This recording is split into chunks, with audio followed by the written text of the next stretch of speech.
Star Power, trip of a lifetime. Let's fucking go.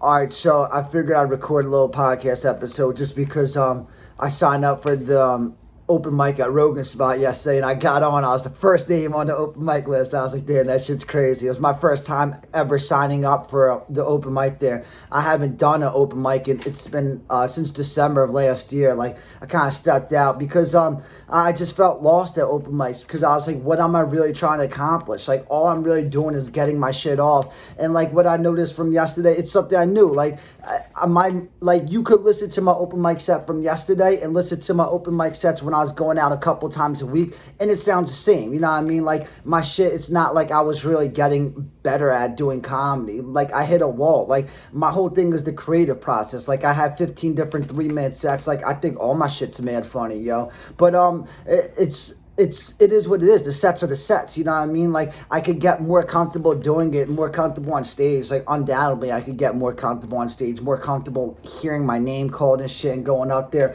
But the sets are the sets, the timing is the timing and shit. Like I know the fucking timing of my shit. Like it's not like I'm up there creating on stage. I record my sets, but it's not like I'm going back looking at the recordings and like hitting the game, like going taking notes and shit, like, oh, I see what I did wrong there, I see what I did wrong there. I would watch my sets when I record the sets. I'm like, oh, they come out good. You know what I mean? Like my sets are the sets. If you think I'm funny, you're gonna think my sets are mad funny. If you don't think I'm funny, which I don't understand how you can't think I'm funny, but if you don't, then you're not gonna find the sets hilarious. And if you go out to a comedy club on a Friday night looking to crack the fuck up, then I'm not the comic for you unless you know me beforehand. You know what I mean? I'm only the comic for you if you want to go and more watch a show. You know what I mean? Then I'm a comic for you. But in my opinion, I work good. I make sense on stand-up comedy, in my opinion, even though I'm the only one who thinks that. Because, like, everyone is up there doing, not everyone, but most people are up there doing something similar, like jokes, you know what I mean? Like, my shit's different. So I think that, I think it's a good change up on a card, you know what I mean? Like on a lineup with like 10 different people. If you're going out to watch one stand-up comic and you want to crack up, I'm not the comic for you, you know what I mean? But if you're going to go to stand-up comedy show, there's mad comics on the card. So I think I'm a good change of pace and whatever. But I stopped going because I'm not sure if I said it, but I felt lost. Like, what am I trying to accomplish? Because you want to get better, and like I have the bits, so I figured like I might as well go out and get them off and shit. But what it's really about is the underground of any art form is about building relationships, yo. Life is about building relationships. Everything in life is about building relationships. Like you don't want your kids to be like you do want them to be smart, you want them to be talented and stuff, but you want them to be good at building relationships. It's the most important thing in life, yo. Nothing will bring your kids more happiness than if they're good at building relationships. You know what I mean? That's going to get you from point A to point B in life, no matter what you're trying to do, whether you're trying to get a good job, whether you just want to have friends, or whether you want to have girls in your life, guys if you're a girl, or guys if you're gay, you know what I mean? Which is relevant for this podcast. But like, no matter what you want, well, if you're a guy and you want guys, you're like,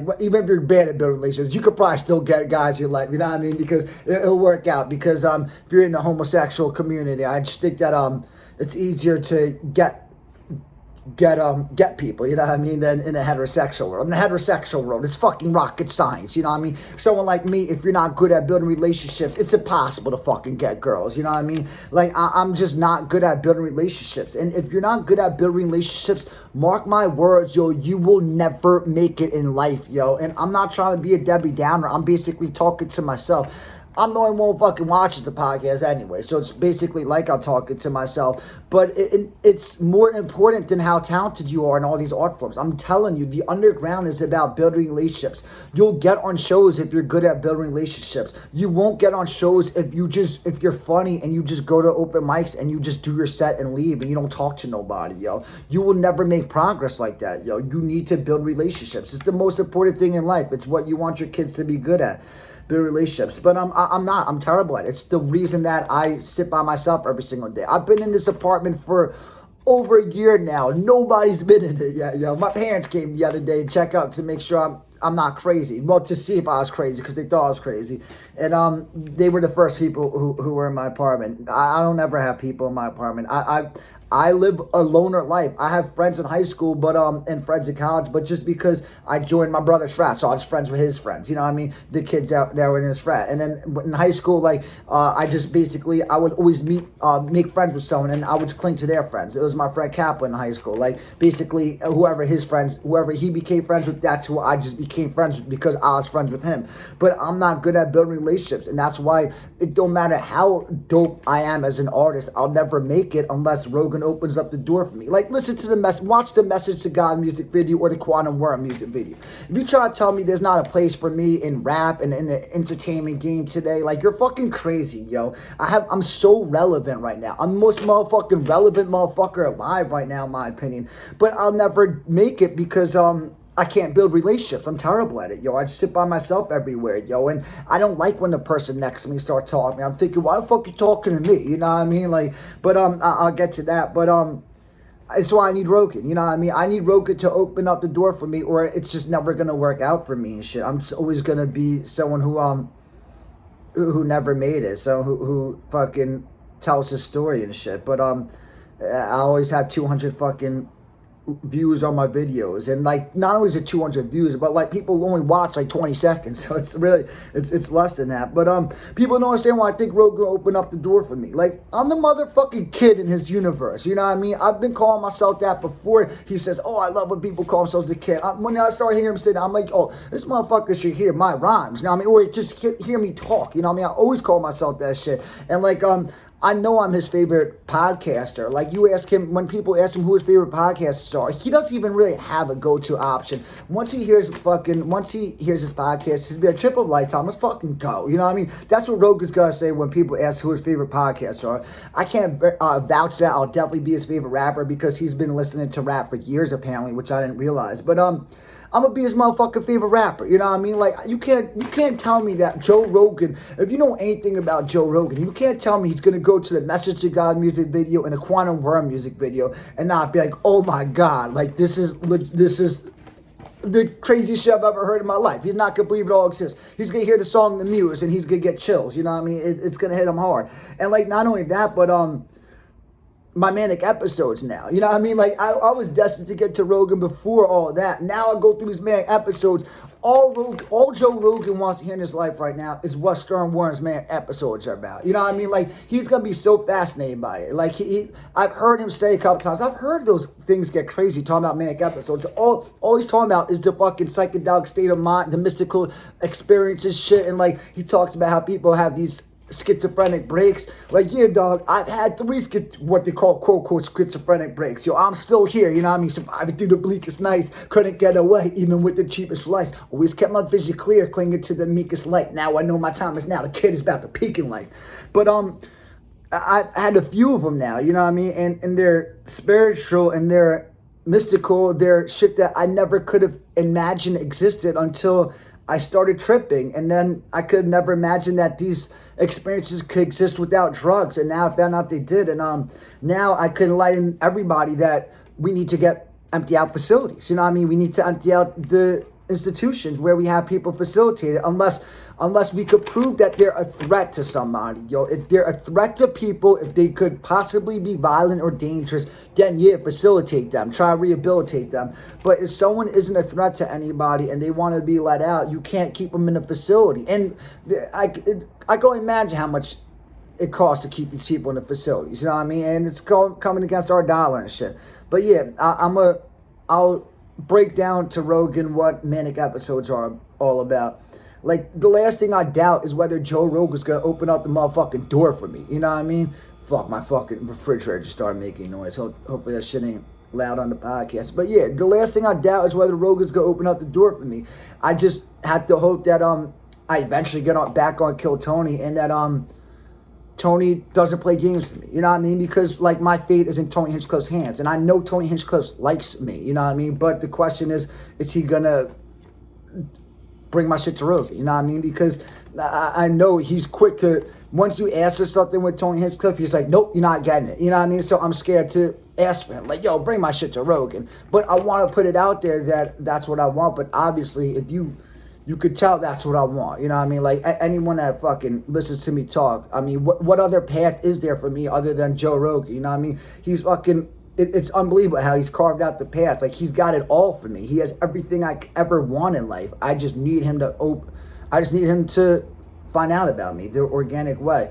But so it was my first time I mentioned at the beginning, it was my first time signing up for the open mic because, like, I just do kill Tony, you know what I mean? And, like, I'm at a point where I'm like, yo, I just don't want life to pass me by because I'm in my prime right now. I feel great. I've never felt better than I feel right now, you know what I mean? I did a month ago. I felt great a month ago when I was still going through the manic episode. But, like, I just feel like life is going to pass me by. And, like, it's something that I realized when I was on the manic episode. Like, I hit these manic episodes because I exist on my own frequency. You know what I mean? Like, if I was going out all the time, I wouldn't be getting these manic episodes. These things happen only because I'm out here in my own universe, and that's what allows me to get hit with the energy. Like, if I was chilling with people all the time, I'm telling you, it wouldn't happen. When I go to kill Tony on Monday nights when I was manic, I wouldn't feel manic. Like, I still kind of did, but I go back to equilibrium because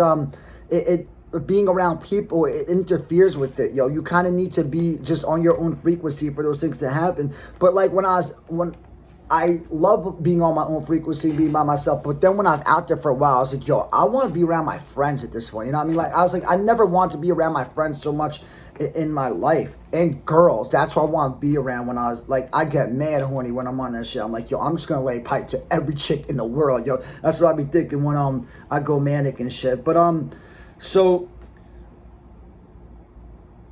at the end of the day, I'm just clinging to this dream. You know what I mean? Because I have nothing else other than this dream. Like, and it comes back to, like, someone could be like, well, you should go out more often. Like, I hate going out. You know what I mean? Like, I fucking hate being around people doing nothing and just trapped in just fucking feeling like a loser. You know what I mean? Just feeling like it's like I'm there, but I'm not. You know what I mean? Like, it's almost like that's why I stepped out of it and started creating, because I didn't like that feeling. And that's the feeling that I want to escape. So I'm not gonna listen to someone that's like, dude, you just need to go out more. Like, that's not the answer for me, yo. The answer for me is to really bring my dreams to life and then go out. You know what I mean? Go out, basically surface who the fuck I am, air everything out about my existence, and then go out. You know what I mean? And then I can set life up the way I want and shit. But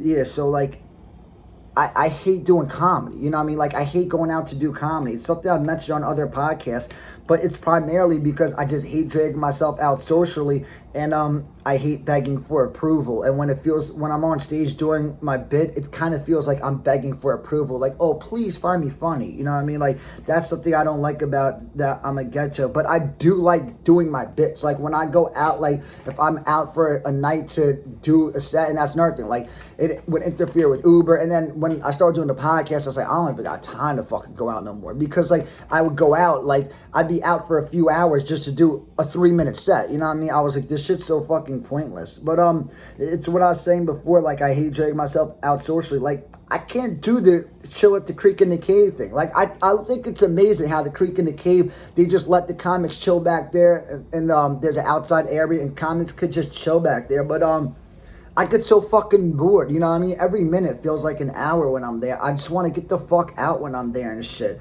Like, some people, like, they feed... Oh, but like what I wrote here, but I want a sex life, you know what I mean? And that's impossible if I chill by myself all the time.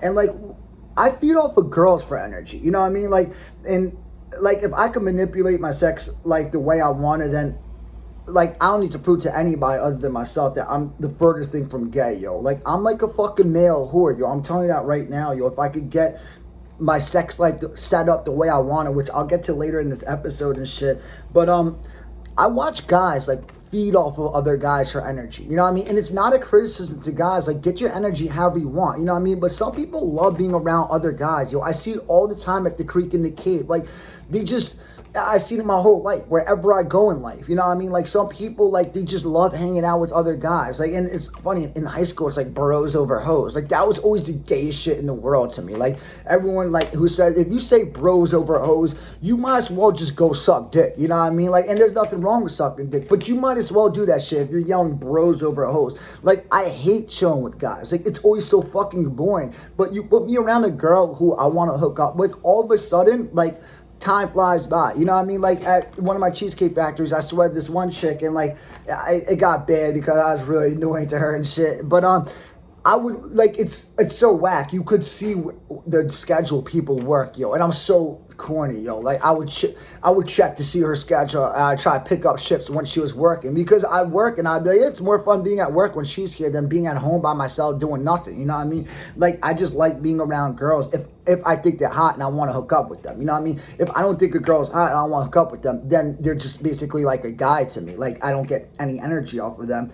But and that's why kind of I'm a fiend for energy, you know what I mean? Because I'll never get it in shit. Like, I fucking never get energy in real life. And that's why I'm a junkie for energy. Like, now I'm making microdosing capsules and shit. Like, I bought some shrooms and I'm grinding them up and putting them into capsules because I'm trying to get the energy back. Like, I still feel a floaty feeling every once in a while and shit, but I basically lost what I had, you know what I mean, other than the floaty feeling that I do have. And I'm not under pressure right now, which is really important. But yeah, I just really hear, like, I can't chill with dudes for extended period doing nothing. Like, even like my friends that I love from home, like, we need to be doing something, like smoking, playing basketball, playing cards, or usually what my thing is with friends, if we go out to eat, you know what I mean, because everybody knows, like, I love to grub. So we just do the eating thing. We just grub. Unless, like, I have something to say to somebody. Then I'm excited to see them. But otherwise, it is what it is. And maybe I'm just in denial and trying to overcompensate. But trust me, I'm not. Alright, so the open mic, it went well in my opinion. Like, it matters how you gauge how it went, you know what I mean? But so the only thing that didn't go well was when I was getting, like, one thing I hate about comedy, not that I hate, but like, if you fuck up, in my opinion, everything just feels so fucking contrived, you know what I mean? Like, if you stumble on words, and like, I've seen someone stumble on, they said they got into the part, a chunk of their bit that's later in the bit. Like, they skipped over a part, and then they went back, oh fuck, I fucked up, and they go back, the person caught it well, but they still totally fucked up the bit, and everyone was still cracking up. I'm like, yo, it just feels so fucking contrived once you fuck up a bit. And that's what I did. I fucked up. I stumbled on a word, the same phrase twice in a row. So it's like, it took me 3 times to get out like this little sentence and shit. And like that, because of that, I thought that that was the only thing that didn't go well.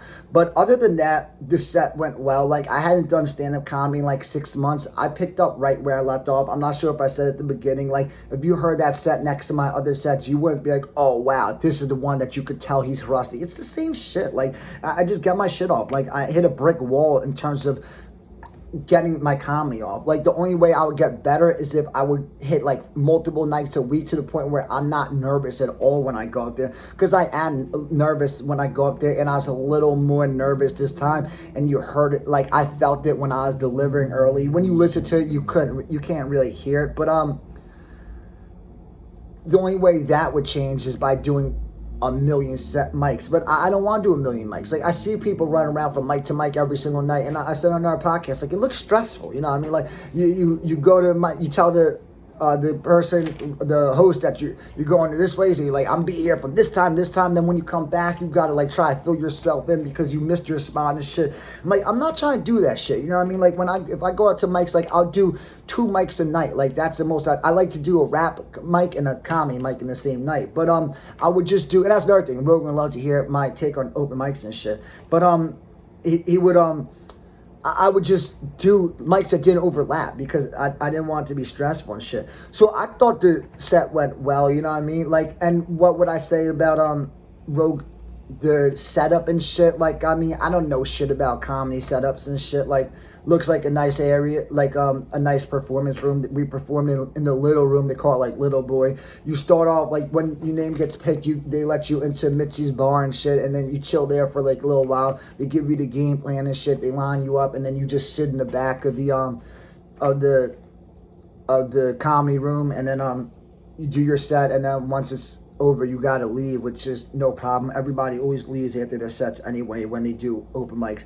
But I'm doing this podcast because I did my set, and I got, when I was leaving, like I was thinking, yeah, it went fine. Like I wasn't thinking twice about it. And then when I was walking out, I heard the host. He was like, "Sounds like somebody lost a fantasy football season this year." He was like, "Thank you for embracing the silence, guys." And I just want to go back and like, yo, fuck you, dude. You know what I mean? And like, I know you gotta, like, in life and specifically comedy, specifically when you get on stage, like, you gotta let people clown on you and shit. But I don't like being the butt of the joke, you know what I mean? And no one likes being the butt of the joke. And like, I seen Tony Hinchcliffe say to Jared Nathan early on, he was like, one of the best, my favorite things about you is like, you don't mind it when people make fun of you. You take it in stride. Jared Nathan fucking hates when people make fun of him, yo. It's so fucking obvious. You could get a compilation of all his clips and watch what happens when people make fun of him. He fucking hates it, yo. Why? Because he don't fucking like being the butt joke. Specifically him, because he's always been the butt of the joke. Nobody likes to be the fucking butt of the joke. And people act like in comedy, like that's not a big deal. Like, oh, everyone gets made fun of. Nobody likes to be the butt of the joke. You know what I mean? Unless they're the type of person who rips on people, then they don't mind it. But unless you're the type of person that rips on people, you don't like to be the fucking butt of the joke. But like, I mean, if you're an open micer and you get on stage, the host has every right to rip on you. You know what I mean? But I'm thinking like, yo, get the fuck out of here. You thought that shit was that whack that you're gonna clown me like that shit? Like, yo, and no offense to open micers here. I've been here for a year and a half. I have seen so much fucking trash stand-up comedy. It's unbelievable. Yeah, I'd say it's unbearable, but I like trash stand-up more than I like good stand-up because I think trash stand-up is funny. But, and like, no offense to the open micers and shit, but like it got worse. Like the open mic scene was good when I moved here. Like I thought it was mad strong when I moved here, and now everyone's moved here and it's weak now. Yo, the open mic scene has turned weak as fuck. Yo, I haven't been to an actual open mic in mad long, but I bet you if I went to a random creek mic these days, I'd be, oh, it's so bad. But like what I know is so bad is from the minutes on Kill Tony, they have like a practice mic at the bar that we chill at before we go in. Like if your name, when we're waiting during the show, now we're at Shakespeare's Pub. It's the pub next door. We used to be in the back alley. Now they moved us into Shakespeare's Pub, and now they do like, it's called practice mic, and like people do like their 1 minute sets. It's unbelievable how bad all the sets are, yo. Like, and no offense to everybody, but and I ain't even doing the set because I'm doing the set about hooking up with a guy, and I'm not trying to reveal myself up there like that. Like, and I could do a different set, but I'm not fucking going up there. It's not even fucking worth it. What am I trying to prove by doing the practice mic if I'm not even doing the set that I'm gonna do? You know what I mean? But the sets are so bad, yo. They're so fucking bad. Like, it's unbelievable how bad some of the sets are. And no offense to everybody, but so like, it's crazy that, in my opinion, that he thought that shit was that whack that he's gonna clown on me after I get off the stage when I see so much. It's like, that's what you thought was so whack. But in the bit that I did a very revealing bit, yo. I did my bit, the Kill Tony minute, where I talk about hooking up with a guy, and then there's another 2 minutes of which is so funny, yo. It's such a good bit. I'm gonna do it later, but it's about just how gay marriages are and shit, how gay most marriages are. But it's a funny bit, but it's just like, how do you gauge how the set went? You know what I mean? Because everyone, like, when I leave, everyone's like, how'd it go? And not everyone, just because like like my homie Zach, he is my homie from Florida. He moved out here, so I just cling to him. That's how I do. I cling to people, but I just feel like such dead weight when I'm around him that I just only like to I only link up with them on Monday nights at Kill Tony shit. But so like, everybody's like, how'd it go? And it matters how you gauge how it went. You know what I mean? Like, if I gauge it by the host, then I fucking bomb. You know what I mean? The host clowned on me saying it was a fucking trash ass set. So, like, I would say, yeah, I bombed up there. You know what I mean? But in my opinion, I didn't fucking bomb. Was there audience laughter? Nah, the audience didn't fucking crack up. But I don't expect the fucking audience to crack up in my sets. You know what I mean? Like, my bits, like, it's more like a show. Like, when I do my bits to myself, I do chuckle, you know what I mean? But I'm not even cracking up. Like, when I was up there, like, when I look around, like, I see I'm looking to see engagement in the audience, and I always see engagement. And like, it's usually just open mic audiences. This was the biggest audience I ever actually went in front of, but I saw engagement. Everybody was focused on what I was saying, and I would say half the people were smiling throughout a lot of it. It looked like everyone was enjoying it. Nobody was cracking the fuck up though, but I don't expect people to crack the fuck up on my shit, you know what I mean? Unless you know me and you just think that my energy is mad funny, and then I would deliver it better. If I'm up there with an audience that knows me, then I'm delivering it better, because I'm thinking, oh yeah, they want to hear this bullshit that I got hit with, you know what I mean? Like, that's what I feel like. If you know me, if you don't know me, then I just kind of sound angry, you know what I mean? So it's almost like I hate trying to win people over with my bits. Like, I just feel like I'm begging for approval and shit. But even though the audience didn't laugh, like, they responded exactly how I respond when I like a comedian. I sit there smiling at parts that I like. Like, it's like more of like, yeah, you know what I mean? Not like, oh my God, that was so funny. Like, it's just not like that with my bits, or with how I watch comedy. You know what I mean? Like, and I see people at open mic cracking up and shit that, like, I'm like, how the fuck are they cracking up at that shit? But, so usually, like, it's my kryptonite now. Like, if you ask a comic, like, how'd it go? Like, cause I'm usually the crew that I'm chilling around on open mic, on Kill Tony night, like, they usually know someone who got up on Rogan's mic, and they always ask how'd it go, because Rogan's mic is before Kill Tony.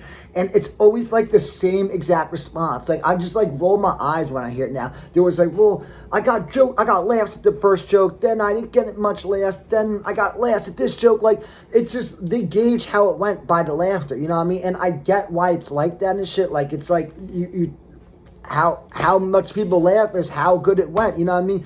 But like, if you deliver the same shit today and as you do tomorrow in front of different audiences, and one audience cracks up, one audience doesn't laugh, and then but you delivered it the same way at both times, does that mean you bombed one time and you killed it one time? You know what I mean? Maybe that one time when people didn't laugh, it was just a different audience, and they're just the type of people who smile when they like stand-up comedy. But you would say, oh yeah, I bombed because nobody laughed. And that's why I don't like to gauge how you did directly with laughter. You know what I mean? Like, it's just,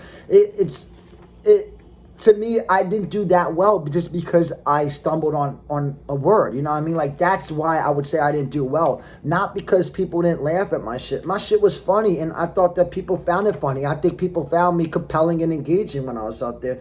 Maybe I just think too much of myself, and people are like, oh, that was hard to watch. But I don't think it was, you know what I mean? I'm guessing one of the comics made a joke about me during the set, because all of a sudden I heard all the comics break out and laughed at the same time, which means that someone back there made a joke, probably trying to clown on me and shit. Whatever, yo. Are they out there with I'm up there with some revealing ass shit that's still humorous, you know what I mean? Like, I'd rather be up there than with some fucking jokes, you know what I mean? Like, some corny ass jokes that I barely believe in. I believe in my shit, you know what I mean? I think my shit is funny as fuck. Like, that's the thing, when you have jokes, then it matters. Then it's embarrassing when people don't laugh. But to me, it's not embarrassing when people don't laugh, just because it's like I'm walking you through the story, you know what I mean? It's a humorous story, but it doesn't rely on the laughter. Like, I have pockets, like, I sit on it for a minute if I think that people might start laughing, just so I don't fucking step on the laughter and shit. But it's not like I'm like, oh shit, they didn't fucking laugh. Like, nah, I'm just getting the shit off. And if you're so focused on the laughs, are you even in the moment doing the comedy, or you just fucking in your head like, oh, they didn't laugh at that, oh my God, what's going on? You know what I mean? Like, if you know exactly what jokes they laughed at without watching your set, if you just know from walking out of the room, then you're just too focused on the laughter, in my opinion, yo. And like, another thing people always say is like, a lot of people say that that's a tight room. That's what people always say, but I hate that fucking phrase, like, tight room. Like, yo, if you want to see the tightest room in the history of the universe, watch a room of all stern worms. You'll see the fucking tightest stand-up comedy room in the history of the fucking universe, yo, because I don't fucking sit there cracking up. I don't think it's that funny, yo. I think shit that happens in the moments mad funny, yo. I don't think that stand-up comedy is the perfect platform for humor and shit. And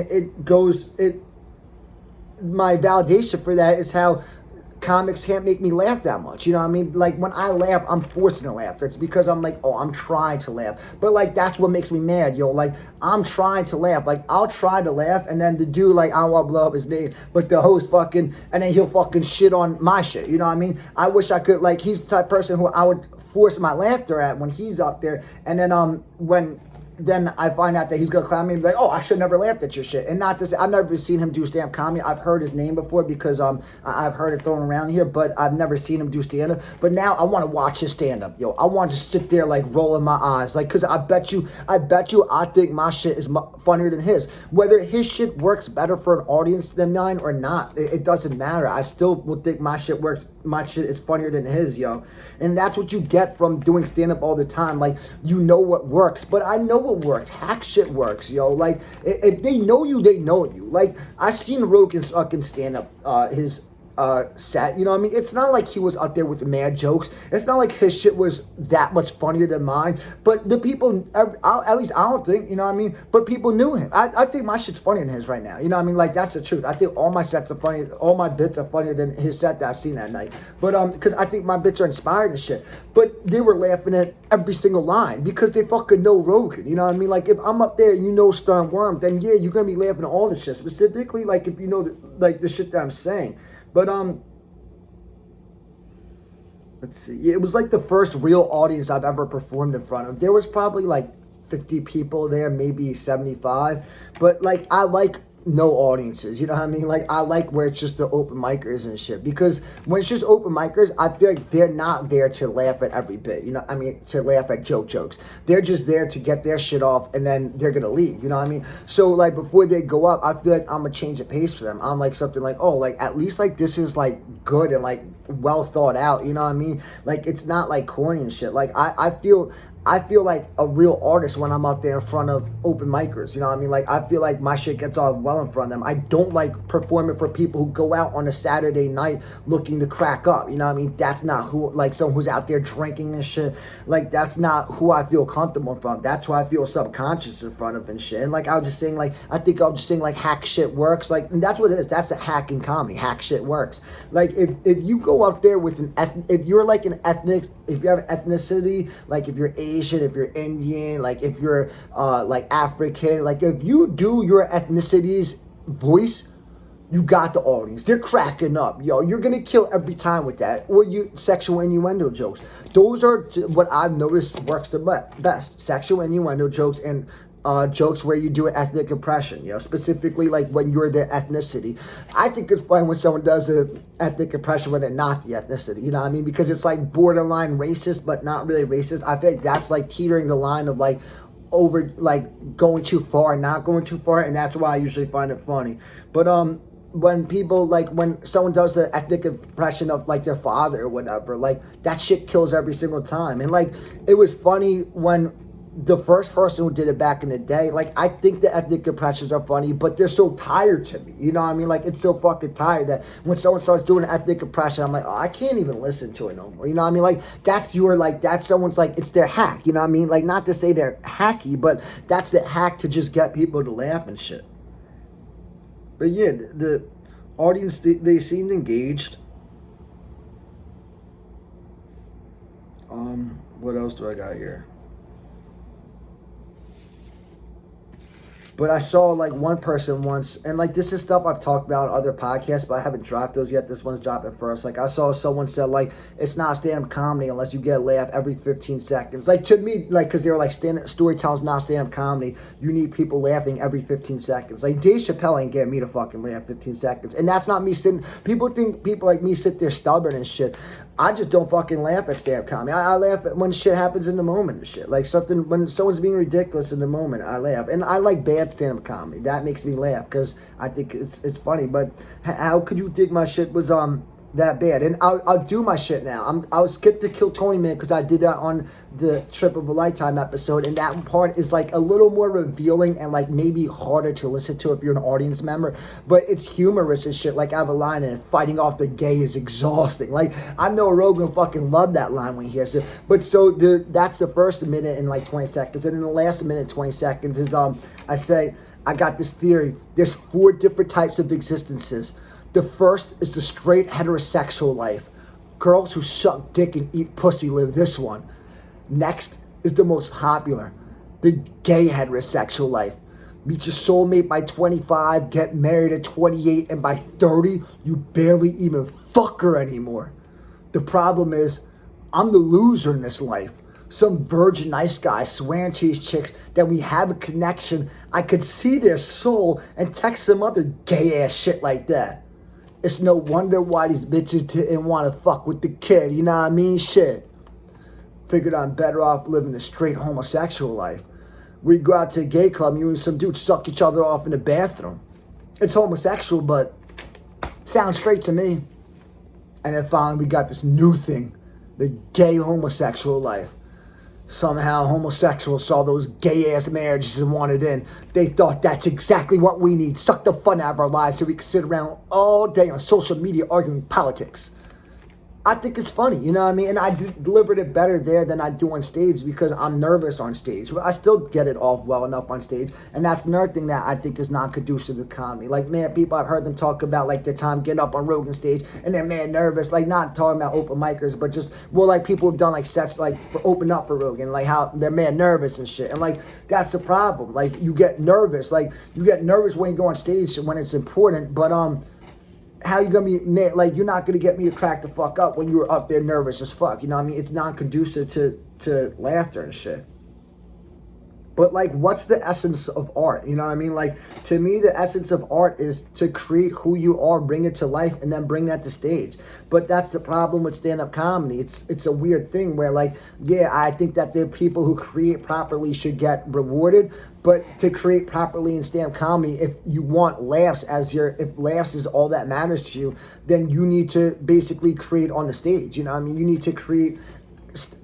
need to do shit that goes hand in hand with a Friday night, you know what I mean? You can't be the true artist that you are in isolation, you know what I mean? Like, that artist isn't gonna get the most laughter on stage, in my opinion, you know what I mean? Like, and Rogan and Tony Hinchcliffe always be saying that shit to people. They're like, be yourself, just be yourself. Well, can you be yourself any more than I'm being myself in these bits, you know what I mean? But if it's not crack the fuck up joke humor, then I get judged for it, you know what I mean? People are like, oh, that was weird. Like, that was what someone once said, oh, that was weird. And, like, I pushed back against it. I shouldn't have. But it's like, what the fuck was weird about that? I thought that shit was mad funny. Like, I did my Barbara bit when he said that shit. Like, Karen's mother, we're serving Karen in Naples, Florida, we're serving Karen's mother, Barbara. Like, that's gold. You can't tell me it's not fucking comedic gold. Everyone's always on this fucking Karen tip these days. Everyone's always trying to make Karen jokes. I hear Mayor Karen jokes killing it in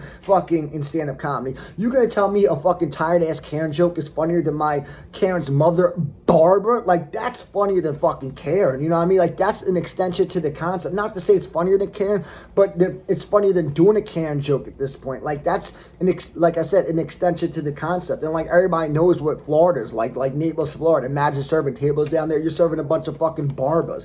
And then there's one table like they love me serving them because I once told them, like, that you gotta say no serranos on the poke nachos because they always say no jalapenos. And I'm like, that, and they were like, that's why it always comes out with pepper still. I was like, yeah, those are serranos. I did no serranos when they did no jalapenos because I know what the fuck they want. Servers are so fucking stupid. Someone will say no jalapenos and they won't click no serranos when everyone that works at Yard House knows that the serrano peppers are what people think are the jalapenos. They'll let someone fucking order it like that and they'll fucking serve it to them. But like, that's just why my shit is mad funny because it's real, you know what I mean? Like, all my shit is mad comedic. But yeah, to me, it's about bringing to life who I am, opposed to doing it all for the laugh. And like my one friend like said, he was like, when I was once telling this, he was like, yeah, but when you rap, you want people to respond well to it. I was like, yeah, but like when I rap, like I hate watching battle rap, like, cause I love battle rap, but it's got watered down because everything gets watered down. Like stand-up comedy is watered down right now, watered down as a motherfucker. But like everything gets watered down because when you do it for a while, it just everything gets done. And battle rap is watered down right now, but like it was in its prime like 10, 15 years ago. It was amazing battle rap. And I was obsessed with battle rap back then. Like I love Grind Time and KOTD, King of the Dot. Like, those are basically what I rocks with, you know what I mean? Like, and I thought, like, the battle raps were amazing. Like, if you want to watch a good battle rap, watch Pat Stay versus Halahan, R.I.P. Pat Stay. He's the best battle rapper ever, in my opinion. He's fucking hilarious. Like, he's so funny, yo. He's funnier than 99% of comics I've seen. But, he died not that long ago. He got stabbed. But he's mad funny, yo. But that was an amazing battle. Because they were like best friends and shit. And then they battled and like they were beefing and shit. But the point is that battle rap to me, it's corny when everyone's like, oh, even when I like the rhyme. Like, I don't think it's that hot that it's got everybody making those reactions, but that's what people do when they're a live audience, you know what I mean? Like, and I see people, like, I see the energy that creates that. Like, sometimes there's always people, like, doing chants up at the Kill Tony. Like, I see multiple different people, like, starting chants, like, let's go now, let's go now. Like, I could never see myself starting a motherfucking chant, but who the fuck you think is out there laughing at in comedy clubs? Who do you think is fucking going, oh, in rap battles? It's the people starting chants, you know what I mean? And those are people better at building relationships than me. I'm the one sitting in a fucking corner who looks like he thinks he's too good for himself. But, like, that was my response to my friend who said, but you want laughs, like, I mean, but you want people to respond to your raps. But my response was, I don't expect people, like, I think it's weird if I'm rapping and people are ad-libbing every line. Like, let me just fucking rap, get my shit off. But so, it's funny that I did a revealing bit about, like, sexuality and shit, and then, of course, like, in the waiting area, we were in Mitzi's bar. That's the bar at Rogan's. One of the people who worked there was talking to another person who worked there, and he was like, yeah, citrus. He was like, eat citrus. That's what helps out with my erectile dysfunction. That's what he said, yo. And that's my motherfucking kryptonite, yo. That gets me more laughing. When motherfuckers talk about how they have erectile dysfunction, it gets me laughing more than stand-up comedy does. You know what I mean? Erectile dysfunction not a fucking thing, yo. Just like people don't need motherfucking therapists and mental health isn't a real thing. Erectile dysfunction is not a real fucking thing, yo. And I love Hans Kim, and like Hans Kim is he's the type of person who he does stand-up comedy really well. You know what I mean? He has good jokes, but like some of his shit's tired. Like he'll make a fucking joke about eating dogs and the place cracks up. You know what I mean? Like how many times do I have to fucking hear Asian talking about eating dogs? But what I like about Hans Kim is like I feel like he kind of created in isolation. Like that's why his shit ain't hitting as hard now as it used to, yo. And it's funny because like that's what I was saying. I have it on an older podcast that I haven't dropped yet because Tori Hinchcliffe was like, how is he create every single week these great bits? I'm like, these are bits that he has in the stash, you know what I mean? These are the bits that he was working on for years and shit. These aren't bits that he's like, because everyone's like, he's getting, and the fans in the comments like, he's getting better every single week. I'm like, yo, it's so obvious that these are the bits that he had in the stash, and there's nothing wrong with that. Like, if I ever became a regular on Kill Tony, which I'm pretty sure I'm not gonna be a regular, but I would go up there with the bits that I got in the stash. I got like 50 different minutes I got in the stash. Like, I'm not, if I became a regular, I wouldn't be trying to write every single week. I would be trying to write every single week just to have some in the stash for when I run out, or if there's something relevant that happens in the news that I want to do. But when you get on Kill Tony, you doing shit that you got in the stash. And Hans Kim, he has them on his fucking I've always known that, but like you could even see it with Hans Kim because on his YouTube channel he has the same bits that he did on Kill Tony that he was doing 6 years ago at open mics, you know what I mean? And there's nothing wrong with that. Like, you got the biggest stage, do your best shit. It's just he should have pulled them down off of YouTube once he started doing them on Kill Tony, just so they look more fresh, you know what I mean? Just so they look new. But the point is how he's kind of like what I was, like how he kind of wasn't bagging chicks in his life, and he isolated. And it's funny because I once saw him do like a 5-minute documentary. He called himself a separatist. He was like, I'm part of society, but I live separately. Like, I thought that was funny. I related to it and shit. But he does shit. He's a real artist. He creates an isolation, breaks to the stage. And now that he's gone through his material, his shit isn't that good on a weekly basis. Like, sometimes it hits, sometimes it doesn't. But I bring up his name because he just recently talked about on Kill Tony how he has erectile dysfunction. He's like, yeah, I just don't get, like, when I need to, I just don't get hard. And like, it's my kryptonite when people say they have erectile dysfunction. They don't fucking have erectile dysfunction. I heard this one kid on Kill Tony say he had erectile dysfunction when he was like, I tried to hook up with this girl and I got erectile dysfunction right when we tried to hook up. You didn't get erectile dysfunction, you just didn't get hard, you know what I mean? And he was talking about the girl was deaf. No offense to deaf girls, but I'm not sexually aroused by deaf girls, you know what I mean? Like, even if they're fucking hot as shit, like, once you hear them talk, it turns me off. I'm sorry, call me superficial. Yeah, my dick is superficial, you know what I mean? My dick has fucking high standards and shit. And my dick wants a girl that it thinks is hot as fuck. That it thinks it's not even hot as fuck, just sexy as fuck. You don't gotta be the baddest bitch, but you gotta be sexy in terms of what I think is sexy and shit. But when people, like, it goes back to before I went up, like the kid who worked there was saying he has erectile dysfunction, and citrus helps out with it. And I bet citrus does get the circulation flowing. It does help you fucking in the moment get hard and shit. But that's not erectile dysfunction. Erectile dysfunction is not a fucking thing. Kids in their 20s, they're lost if they think they have erectile dysfunction. And it all comes back to what I was saying, like, it all comes full circle, because if you in your 20s and you think you have erectile dysfunction, then you need to hook up with the same sex. 100%. You need a guy in your life if you think you have erectile dysfunction. Why? Because you just need to let loose. You know what I mean? You need to alleviate pressure and shit. That's what it is and shit. Like, one of the main things that it is. It's alleviating pressure. And you see Hans Kim's sex life under pressure. Like, no one could figure out why he's so weird sexually. Like, I heard one kid in the back, like, is he gay? Like, one kid in the pit was saying to his friend, because the one kid that Riley Gilmer, I'll say his name because he's said his name on the show a million times. One kid was asking Riley Gilmer, is he gay? Because Hans was up there basically like talking circles about a hookup with the girl. And like, Riley was just like, I don't fucking know. You know what I mean? Like, don't fucking ask me. Go ask him. If you want to know if he's fucking gay, go ask him. And the answer is no, he's not fucking gay. Hans Kim's not fucking gay. But he lives a sex life under pressure. And that's why I'm trying to alleviate, that's why I want to air my shit out on Kill Tony and then live a life that spawns off of that. Because that's the right way to do it, in my opinion. That's alleviating the pressure. And like, Hans Kim can do whatever fuck he wants, you know what I mean? Like, he can live however the fuck he wants. I'm not trying to tell Hans Kim what he should have done, but like, see, I knew before I went on Kill Tony that this was going to be the game plan from years ago. When I found out about Kill Tony, I knew I was going to air my shit out on Kill Tony, because that's the only way to alleviate the pressure and shit.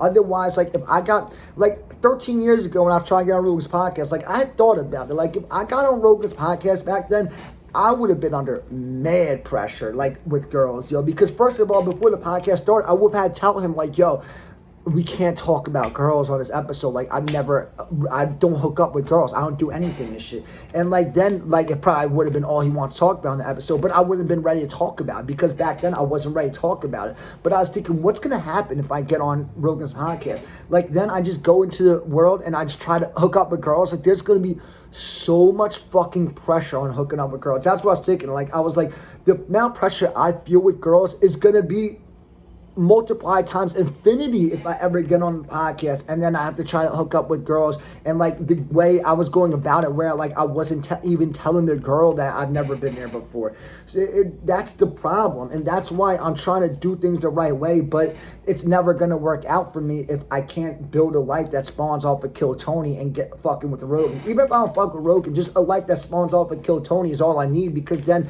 everyone will know my situation. But I can't go on online dating apps right now, because I feel like I have a burden to unleash on everyone, you know what I mean? And it's just unattractive to a girl, like, when you have all this bullshit that you gotta unpack and shit. But if I air it out, like, it's a burden, it's pressure on the girl if you're putting it on one girl. But when you air it out to the universe, then there's no pressure on the girl. Now it's like a fun situation for girls. It's something different and shit. Plus, they know exactly what they're getting with me. And like, it's just, I hate how the social realm and the sexual realm merge. You know what I mean? Like, that's the problem. It's something I'm going to talk about in Dynamics of Arousal podcast. But that's the main problem, in my opinion, with what happens sexually. Like, with someone like Hans Kim, you know what I mean? Like, he's out there in the social realm. Like, in the social realm, I'm just trying to be normal. You know what I mean? Like, I'm not trying to be weird. In the sexual, like, I'm trying to start boring-ass small talk conversation, because that's what you gotta do. But that's not gonna turn me on. That's not gonna turn the girl on, you know what I mean? And it's more just turning the girl on. It's about turning you on. It's about activating your body. And I'm not activated when I'm in social mode. I'm fucking dead when I'm in social mode. I'm turned off, yo. trying to seem normal and shit. And when I'm at my best sexually, I'm weird. You know what I mean? I'm not at my best sexually when I'm being normal. When I'm at my best sexually is when I'm allowed to fucking say whatever the fuck I want. Whatever's on my mind sexually, I could throw it out there. That's when, if I feel comfortable being that, then I feel great in the sexual realm. And like you can see, Hans ain't like that. You know what I mean? No offense to him, but what was I about to say about him? I know what I was about to say. Like, he's so under so much pressure in his love life. Like, he's up there trying to talk about how, like, he's worried that this girl's not gonna cheat on him and shit. Like, yo, you are open up for Rogan. Yo, you should be the side dude that, and I don't approve of cheating and shit. I think that cheating is a bad habit and shit. And, like, I wouldn't want to hook up with chicks that are cheating on a boyfriend. But you should be the dude. You should be the side dude that comes in with this chick. That if she has a lame boyfriend, that she's cheating on him with you with. You know what I mean? You shouldn't be the lame boyfriend. No offense to him, but it's so obvious that that's what he is on the episode with her. You know what I mean? I've seen her. She is hot. And I'm not into Jewish chicks. She don't look Jewish. She has some hot ass friends. I love to surface myself and hook up with some of her friends.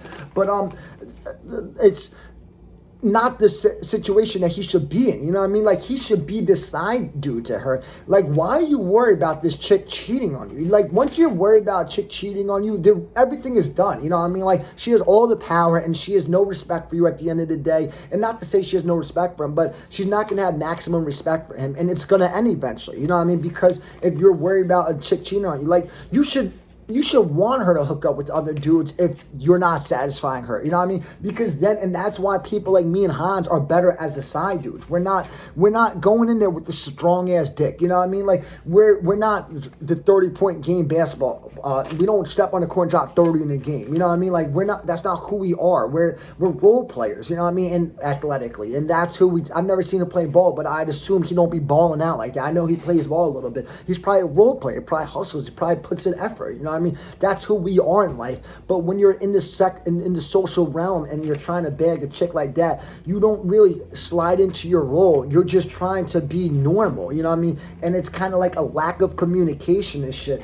And like, what my biggest problem with, and like, you know, Hans Kim is like, he's like me. He's a male slut, you know what I mean? But he just can't unleash it and shit, just like I can't. But I'm airing my shit out, which just means that it's basically like, I see him.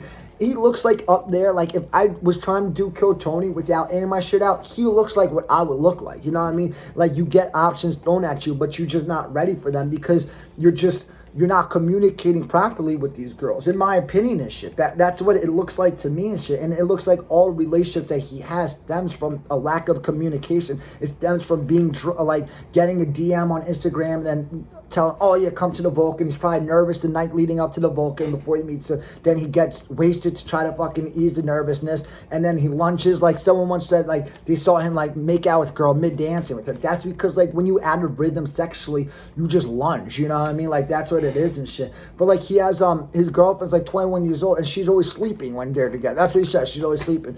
Yo, she should be always want to hook up. You know what I mean? Like, she should never be sleeping when she's with her man, when she's 21 years old. She should be just trying to hook up all the time and shit.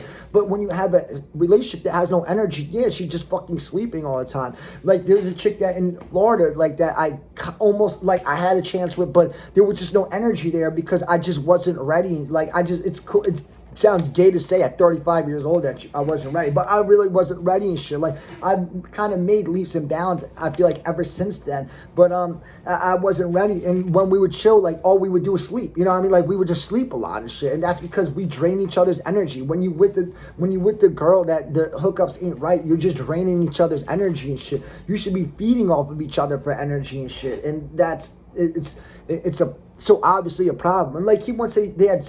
Like, he was so excited to say, like, he was like, oh, me and my girl had sex 17 times yesterday. And Tom was like, let's talk about something else. Because it's more fun when the sex life is embarrassing. That's when the interview about sex is more fun. But I would love to see what that, like, I don't want to see Hans Kim naked, but I would love to see what that 17 sex session was like.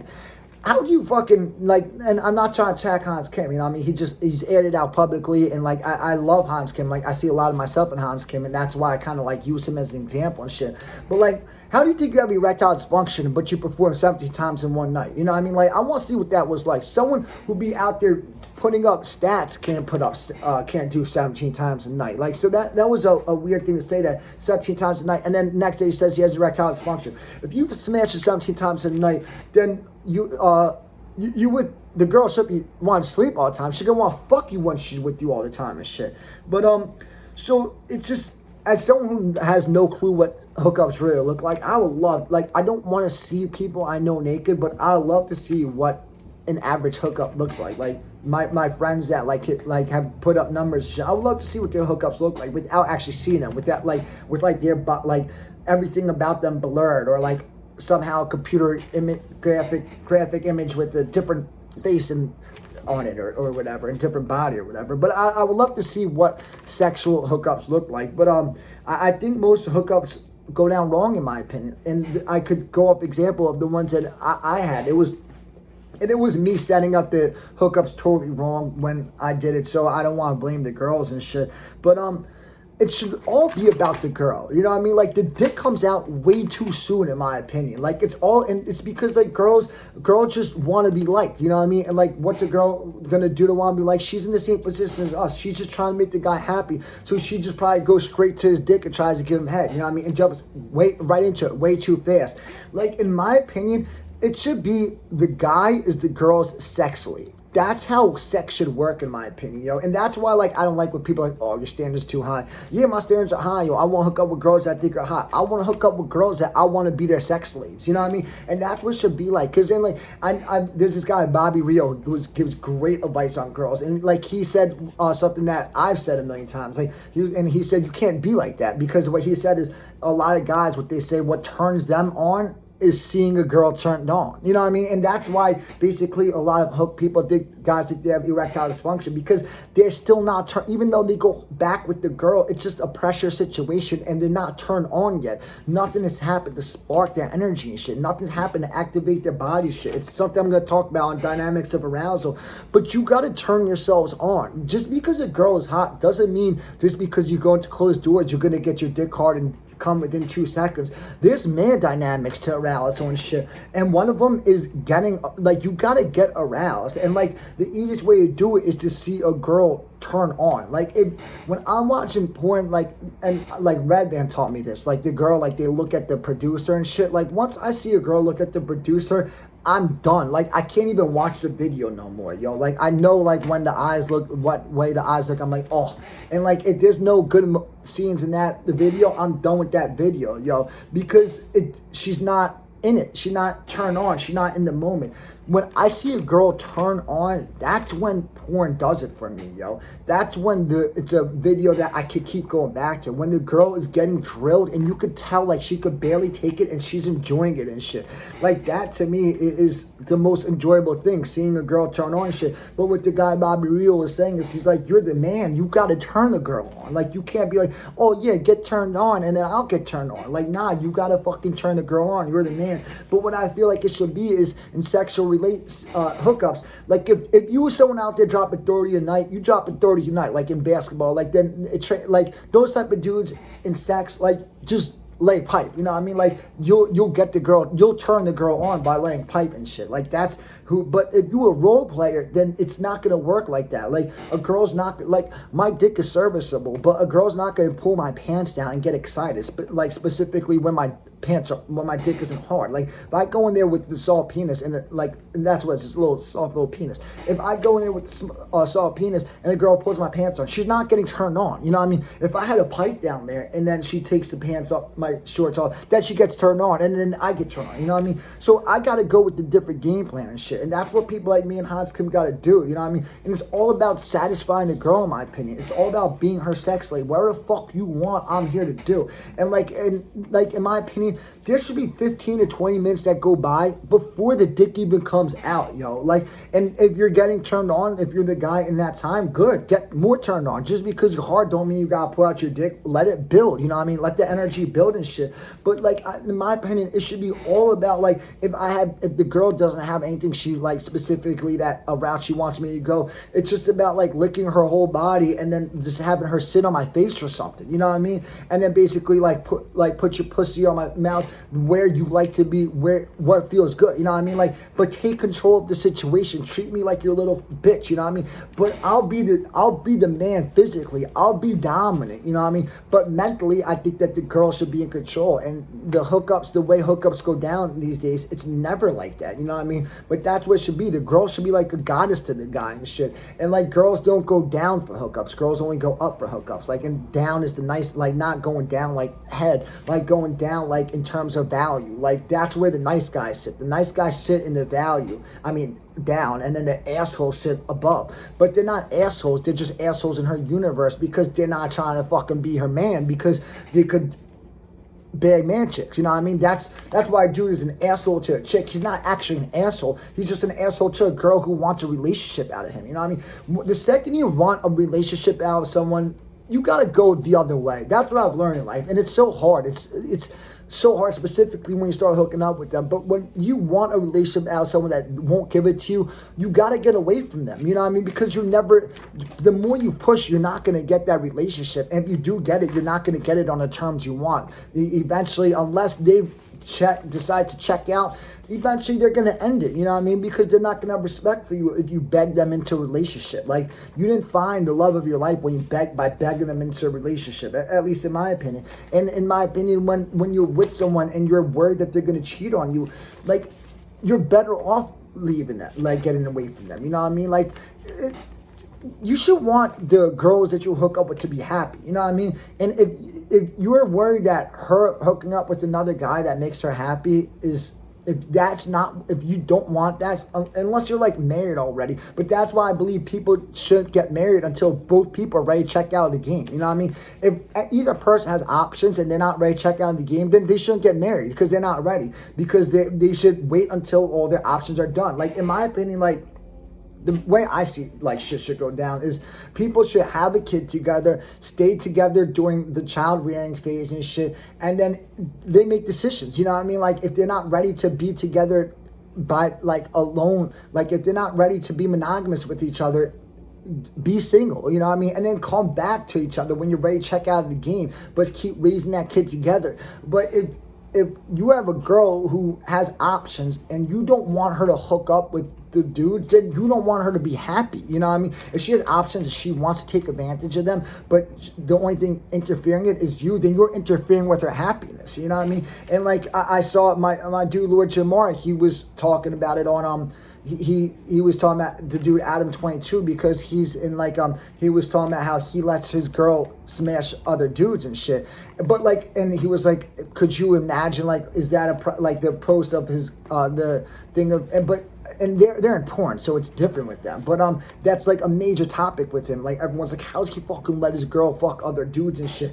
Like, if I had a wife, like, I wouldn't want to get married and it's not even his wife, it's his girl. Like, and that's what he's in the perfect relationship, in my opinion. I think he hooks up with other girls and she hooks up with other guys. In my opinion, that's how it should be. It's like, you're my number one and I'm your number one. Let's stay together, but do our own thing until we're ready to check out together. And then if one of us finds someone that we like more, then good.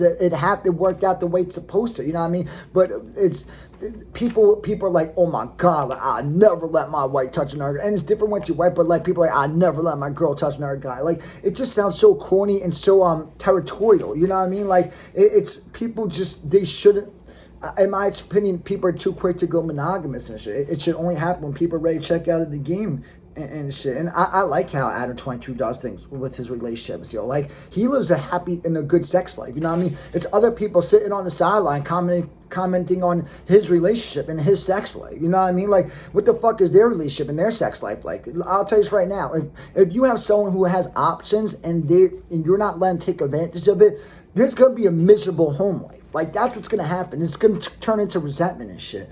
But a perfect example of yeah, I guess I'll kind of like close on this and shit. A perfect example of what I'm talking about with like the girl should be the goddess, like the guy should be the sex slave for girls is Violet Myers. She's a hot ass porn star. She does porn. Porn's in a better place that's ever been. Like porn is so good these days, and the people like it's all about knowing the girls, yo. Like you find the girl that you like, and then you just watch her get fucked by other dudes, and like you just watch the scene that you like the most and shit. And like all the girls that I like, they all hook up with each other too in it. But and like I like natural tits. Like I'm big into natural tits. Like once I see fake tits, I'm totally turned off. It's the turn off of all turn offs is fake tits to me and shit. And like I said on another podcast, if they felt real and they look real, it's one thing. I don't give a fuck if they're real or not. But they don't look real and they don't feel real. You know what I mean? It all feels fucking fake. And like if Violet Myers has huge tits, and if I'm licking on fucking Violet Myers' tits, I could be like, oh hell fucking yeah, those fucking nice ass tits. I can't do that shit with a girl with fake tits. You know what I mean? I can't lick on her huge double D's that feel hard as a rock and look I'm like, oh hell yeah, those fucking tits, I love your tits. Like I can't fucking do that with some fake ass tits. And like if I'm doing that with some fake ass tits, I'll feel fake, and when I feel fake, I'm not in the moment and shit. And if I'm doing that with her, imagine how she feels. She probably feels fake because she knows she doesn't have nice tits. You know what I mean? She knows she got breast implants because she doesn't have nice tits. It's like you're trying to it's gonna give you the girls the exact opposite effect that they want. You know what I mean? They want guys to like their tits, but they're gonna if a guy's like, oh hell yeah, I love your fucking tits, they're gonna feel corny inside because they're gonna know their tits are fake. But Violet Myers, like, you know they're real and shit. So it's like when you're licking her tits, it's like if you're like, oh hell fucking yeah, I love those tits, she's thinking ahead, I bet you do love those. You know what I mean? Because they're real, and she knows they're real, and she knows guys like them and shit. But so what she does, Violet Myers, and that's why I'm bringing her up, is she does something where she fucks a fan. I'd love to be one of those dudes one day. But she fucks fans, yo. And that's, she was talking, I saw her in once an interview about it, and I bet she wasn't lying. She was like, I actually like fucking the fans more than I like fucking a lot of people. She was like, because they look at me as a goddess, and they're so fucking happy to be there. And that's what should be with the girls, yo. But like, I bet she doesn't set it up where they're the sex slave, but I bet she would like it even more if she brought them into the room, like, all right, come here with me, fucking grabs her by her shirt, be like, all right, lay down, and then she's like, sits on, like, and she took total control of the situation because she's in total control of the situation. If you're a fan that's going to fuck her, she's in control, she's the dominant mental one, so you might as well play into it sexually, you know what I mean, instead of just trying to lay pipe. And I bet that's what it is, they try to just lay pipe, but they're probably so happy to be there, and they think she's so hot that they probably overcome the pressure that they feel, and they probably laid better pipe to her than they would have normally should. But she says like, I seen an interview and she didn't look like she was lying. Like, that's what I like about those chicks. Like the chicks that I like her name's Ella Knox, I like Lila London, I like her, I like Darcy Dolce, but she don't fuck dudes, yo. But there's a bunch of, I can't think of a Bella Danger. Like there's a bunch of them, I can't think of all them off the top of my head right now. Sativa Rose, like there's mad of them, and they're all real, you know what I mean? Like, you could see them in, like, YouTube interviews having conversations, and they all seem fucking real shit in the interviews and shit. But the whole point is, she legit likes, like, doing I saw it in an interview on YouTube, she likes doing the, fuck a fan thing because it makes her feel hot, you know what I mean? Like, it's good when the girl is dominant. It's better like that, in my opinion. Unless you a guy who just puts up 30 a night and like a girl is just gonna be addicted to your dick, it's better if the girl is in control sexually. You know what I mean? And that's just kind of what I think lacks in hookups these days. And when you have a hookup with the dynamics of bringing a girl home on a Friday night with like lack of communication, like, oh yeah, I just got her drunk enough. It's never gonna go that route. You know what I mean? You need communication for that. And that's why I'm trying to do this shit with Kill Tony, bring my life together through Kill Tony, because if I air it all out, that's how girls will become nuts to me. They'll become nuts to me with the sexual, basically like not looking to do small talk, looking to basically have a sexual conversation and shit. And when we could go behind closed doors, it's kind of just an extension of what's been going on. It's not like, oh yeah, we've been having a small talk. And that's why in my one bit, I'm like, I don't give a fuck about your stupid ass name or your shitty fucking job. All I want to know is what makes your pussy wet and the weirdest shit that turns you on. That's like part of the bit that got laughed at when I did the open mic, because that's what I just want a girl to come up to me, talk about what she wants to do. You know what I mean? Like, let's just fucking stop playing the fucking games and shit and just talk about what we want to do to each other and shit. And then when we go behind closed doors, we're not going to turn Netflix on, and we're not going to be watching the the Transformers movie. Like, we're not gonna be watching Transformers movie while I'm thinking, shit, go for it, shit. Is this the time to kiss her? Nah, like, we've been building, and behind closed doors, it's like, oh, hell yeah, finally now we're behind closed doors. You know what I mean? And that's exciting in itself. If you've been building with your girl, and now you finally get her behind closed doors, then you go behind closed doors, and you're both turned on the second you go behind closed doors, instead of having the type of situation I had back in the day where we were so disconnected that going behind closed doors was like a burden, you know what I mean? And that's the main problem of what my sex life was like, and like what kind of I attribute to Hans Kim's sex life being like, because his sex life shouldn't look like it does, you know what I mean? It shouldn't look like he should be killing the game. This should be the best time of his life. But it looks like every week he was getting more and more broken. You know what I mean? Like, that's what I saw, a broken Hans Kim out there. I didn't see a Hans Kim like living out his dreams. I saw Hans Kim kind of like letting it pass him by. But he's still so young. He's still like 12 years younger than me, 10 years younger than me. So he could get it right sexually, but he just and maybe he has it right sexually. He had sex 17 times a day, but he was so eager to say it, you know what I mean, on the podcast. And I can't stress enough, I love Hans. Not love, but I like Hans Kim. Like, I'm not trying to air out his sex life. It's just Kill Tony airs out his sex life. So I'm sitting on sideline analyzing it. And like, the way I see it, like, if you watch this podcast, unless you know, and no one watches this fucking podcast, but if I surface myself, if people do see it, anyone that sees my podcast is gonna probably have seen Kill Tony, so they know what the fuck I'm talking about. You know what I mean? I don't think anyone out there is looking at Hans Kim like, oh my god, that's just a fucking player. Like, I seen him on Jeffrey Yo's podcast. I think that's the guy's name that Rogan once had on the podcast, and he was like, "You seem like you're quite the ladies' man these days, right?" And like, it just, and Hans Kim just kind of like sat there, like, it looked like he was like ashamed of himself, because Hans Kim knows his sex life isn't where he wants it to be. Like, it's more talk than it's more talk. He's talking the talk when he's walking the walk. That's what it is, you know what I mean? And I'm not trying to. He had sex 17 times in one night, you know what I mean? So maybe he's having a great sex life, but just the fact that after that episode, he said he has erectile dysfunction, which he doesn't fucking have erectile dysfunction. And he said his girl, he's just sleeping all the time. Like, that's a fucking problem, you know what I mean? Like, you're 21-year-old girl, which she's with you, she want to fuck you, you know what I mean? And like, if I'm in Hans Kim's position, watch, yo, I'm never gonna be tied down to one chick, you know what I mean? Like, I want side chicks everywhere. Like, I don't want side chicks. I want to be the side dude, you know what I mean? Because I feel like I can't fully give girls what they want, yo. So I could give them something different, you know what I mean? I could give them something fun, like, and that's what it is, like, bringing to like what is fun about me, bring it to the sexual realm and shit. And like, it's passion, and it's something else, but a lot of it's passion and shit, and that gets left out when you're not connected, when you're totally disconnected from the moment. I'm gonna talk about on the Dynamics of Arousal podcast episode. That episode, I nail everything down, what's wrong with my sex life perfectly. But I don't think what's wrong with my sex life is that I'm a homosexual. I just think I'm just honest, you know what I mean? Like, I'd rather air my shit out. Like, if I've had one thought in my head, I'd rather air it out to everybody and shit. And that's why I don't think I need a fucking therapist. Like, everybody thinks I need a therapist. I don't need a fucking therapist. I'll talk to everybody.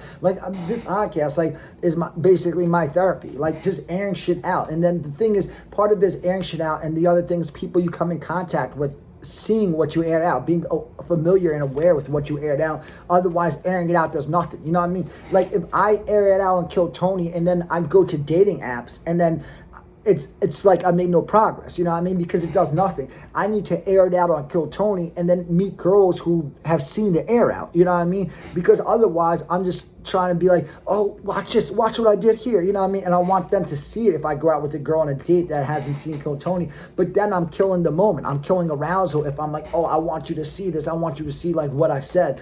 Nah, I need girls to come up to me already knowing what I said, are excited to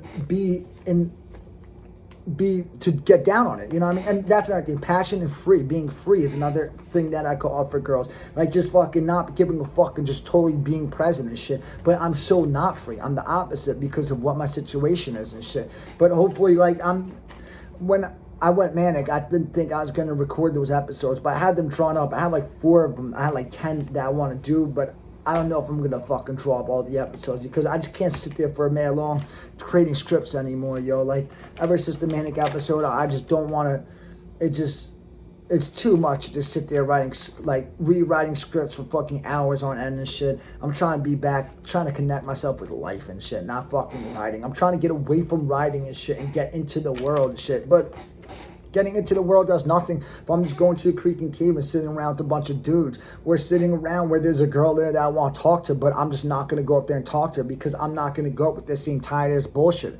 Like, I see mad dudes approach girls with the same tired ass bullshit, and they're so much better at that same tired ass bullshit than I am. You know what I mean? Last thing I'm trying to do is approach a girl with that same tired ass bullshit. I want girls to know who the fuck I am and approach me because they want me to fucking talk to them and shit. And like, they know they're better than me, but I have this thing going for me. If I ever had this thing going for me, so they're interested and they think I'm cute because of that. You know what I mean? And if I air my shit out properly, girls are gonna think I'm gonna start to glow attractively to girls who have seen it. Like, I'll look differently than the dead worm that walks around. You know what I mean? Like the dead worm that walks around no energy. I'll be glowing and shit. So we'll see if I can surface myself through Kill Tony. But it's basically that or nothing. Like, it's that or I'm just gonna wilt away. So all my eggs are in this one basket, and people be like, oh, you can't put your eggs in one basket. I've heard that 1,000 times. Well, I got no other basket to put them in. So it's either I'm gonna put them in this basket, if they crack, then I'll fucking drive Uber until the dollar collapses eventually, and then I'll figure out where I go from there and shit. Start firm, trip of a lifetime. Let's fucking go.